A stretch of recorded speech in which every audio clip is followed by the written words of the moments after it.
Kondisi Israel semakin chaos lantaran warga sipil terlibat aksi saling serang dengan militer Zionis. Bentrok tersebut terjadi saat warga Israel kembali melakukan unjuk rasa di Tel Aviv pada Sabtu 6 Juli. Warga Israel kembali demo terkait pembebasan sandera dan protes anti pemerintah. Terlihat ratusan warga Israel berpartisipasi dalam demo hingga pemblokiran jalan.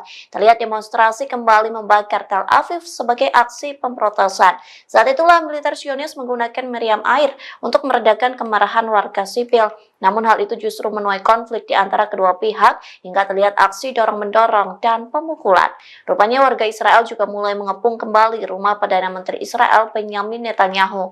Akibat bentrok tersebut, militer Zionis menangkap beberapa pengunjuk rasa.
Download Tribun X sekarang, menghadirkan lokal menjadi Indonesia.